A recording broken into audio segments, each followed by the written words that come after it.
"We don't pay you to find problems, Ray." Dana Whitlock said it loud enough for the whole line to stop. She peeled his yellow hold tag off the machine, crumpled it in her fist, and dropped it in the scrap bin. "We pay you to let the line move." Then she pointed toward the lockers. "Clean yours out before lunch. The line is moving without you."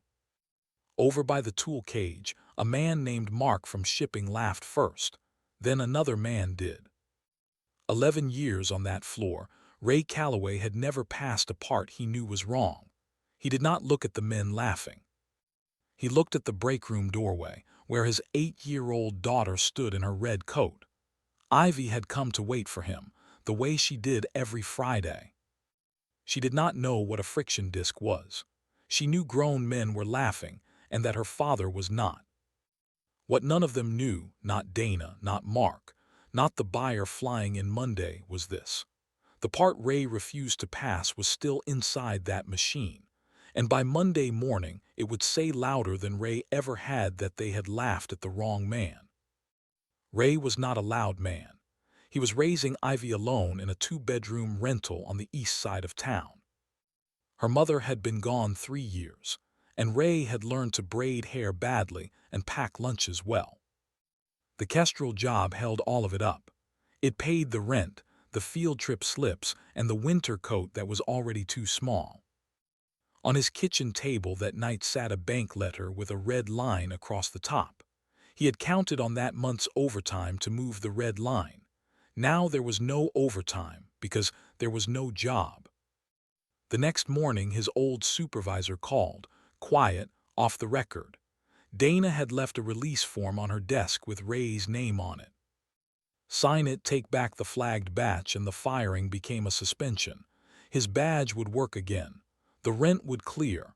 Ivy would get the coat. That evening Ray sat at the table with the form in front of him and a pen in his hand. He read the line that mattered twice: inspected and approved. He set the pen on the paper. For one long moment he pressed it down, close enough to feel how easy the lie would be. Then he thought about the number stamped on those discs. The number was still wrong. He capped the pen and slid the form away. Later, Ivy asked him if people really got fired for telling the truth. Ray almost answered too fast. Then he realized he did not know how to explain a world like that to an 8-year-old. So he told her the only thing he could still stand on. Sometimes they do, but that does not make the truth wrong. Here is what Ray had found 3 weeks before Dana fired him. Kestrel's flagship product was a load brake, the safety brake that catches an industrial hoist if the cable ever lets go. Every brake ran a stack of friction discs, and every disc had to keep its grip through a punishing heat test. A new supplier came in cheaper, so Ray pulled one disc from the cheap batch and measured it. The material was rated for the wrong temperature. Under a hard, hot load, it would fade, go slick right when it was supposed to grab. A $2 part in a $40,000 machine. That is the kind of part nobody notices until the day it stops being invisible. Ray wrote a hold on the whole batch, batch 7. He signed it, dated it, and stamped it with his inspector number, C114. Then he emailed Dana the lab slip in plain words. These discs will not pass the heat cycle. Do not ship until retested. R. Calloway, C114. Dana had a Monday ship date, a board update, and a buyer worth more than the whole quarter. She overrode the hold to make the date.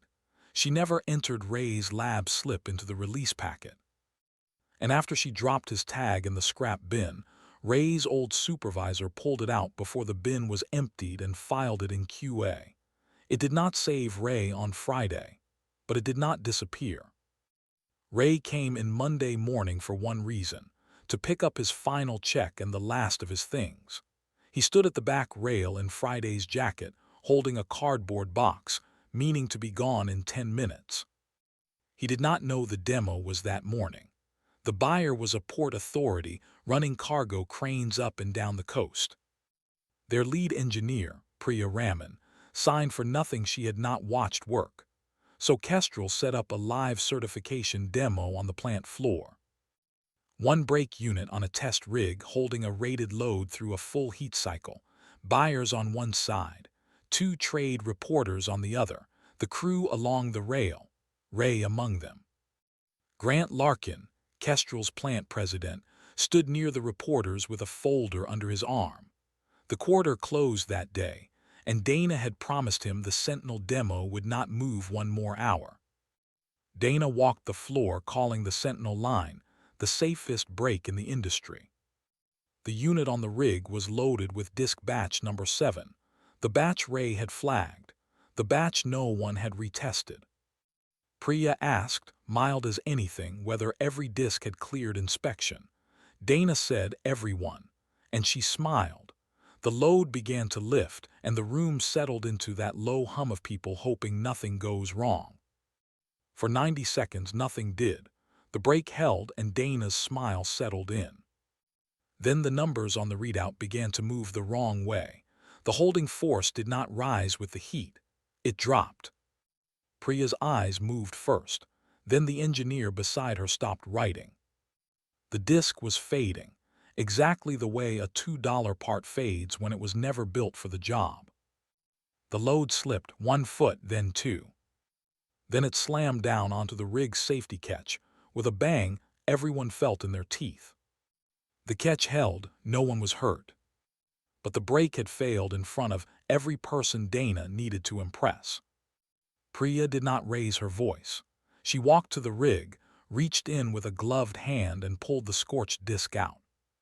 She set it on the demo table, right on top of the glossy brochures. "This is out of spec," she said, badly. And the room went silent in pieces. First the buyers, who stopped looking at their folders. Then the reporters, one of whom started writing fast. Then Grant Larkin, who closed his folder without a word. Then Dana, who opened her mouth and had nothing to put in it. And over by the tool cage, Mark from shipping stepped back from the rail. The man who had laughed first on Friday looked at the floor like the sound of that failure had come from him. Priya turned the disc over and read the batch stamp. "Batch 7, she said.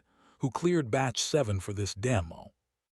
Ray's old supervisor stepped off the rail with a QA office folder in his hand. He laid it open beside the ruined disc. Inside was the yellow hold tag, still creased down the middle, signed and dated 3 weeks earlier. Stamped C-114. Beside it was Ray's printed email with the lab slip attached. Priya read the tag out loud, so the whole floor heard the number. Then she read the last line of the email. "Do not ship until retested." She looked up, so this was flagged. In writing weeks ago, no one answered. "Is C-114 in this building?" One by one, the crew turned toward the man with the cardboard box. Ray set the box on the floor. For a second he only looked at the tag. Then he stepped forward, picked it up from the table, and smoothed out the crease Dana had put in it Friday. "That's me," he said, "Ray Calloway." Priya held the tag toward the nearest worker at the rail. It happened to be Mark. "You, read the inspector number." Mark read it without lifting his eyes. C-114. Priya looked at Dana. "There were a lot of holds that week," Dana started. "We can't stop the line for every." Priya slid the printed email 1 inch toward her. "It has your name on the override. Tell the room what happened." The room waited. The buyers waited. The reporters waited. Ray waited, with the smooth tag still in his hand. And the woman who had fired him on that same floor for finding this exact problem finally said it where every one of them could hear. "Ray Calloway flagged this batch. I overrode his hold." She swallowed. "I fired him for refusing to clear the part that just failed." No one moved. Ray did not gloat. He looked at the burned disc, then at the empty space below the hoist where a worker could have been standing. "I never wanted to be right about this," he said. "I just didn't want it breaking with someone under it." Priya did not sign the certification right away. She laid Ray's smooth tag beside the burned disc, where the buyers and reporters could see both. "This is the document that should have stopped the demo," she said. Then she turned the tag so everyone could read the number. Ray Calloway's hold is the reason this unit didn't leave this plant wrong. She asked Ray to pull a disk from his approved batch and run the test again. So he did, not Dana, not a manager, Ray. He opened the approved crate, checked the stamp, set the disk into the brake and stepped back while the heat cycle started over. This time the load rose, the heat climbed, the brake held. No slip, no bang, no one laughing from the tool cage. Priya did not sign the full order that morning. She signed only after Ray's approved batch passed, with C-114's QA hold required before a single unit left the building. Then Grant Larkin stepped toward the cardboard box Ray had set on the floor. Ray bent to pick it up. Larkin put one hand out. "Leave it," he said. Ray stopped. Larkin looked at the crew, then at Dana, then back at Ray. "You're not carrying that box out twice." Then he said the thing nobody had said on Friday. "You're back. And from today on, no ship date overrides QA without your signature." Mark still stood by the tool cage. He did not laugh. He did not even raise his head. Kestrel rewrote the standard that week, with an inspector number printed at the bottom where no deadline could erase it. C-114. On Friday, Ivy came to wait for her father again. Same red coat, same doorway. Only this time, nobody laughed. Mark stepped away from the tool cage and held the door open without saying a word. Ray walked Ivy to the test bench and let her press the green button that started the good brakes run. The load rose, the light turned green, the brake held. Ivy looked from the machine to the number printed at the bottom of the new standard. Then she looked up at her father like she finally understood what the whole building had been forced to learn. Her dad had not lost his job for finding problems. He had almost lost it for being the only man willing to stop one. He could have signed the release Thursday night, kept the paycheck, and let the plant go on believing Dana was right. But his daughter had heard that room laugh at him. So here is the question. If your child were watching, would you sign the lie to keep the job or cap the pen and let the truth cost you everything first? Tell me in the comments. And if you believe the quiet ones are usually the ones holding the line, subscribe and like the video.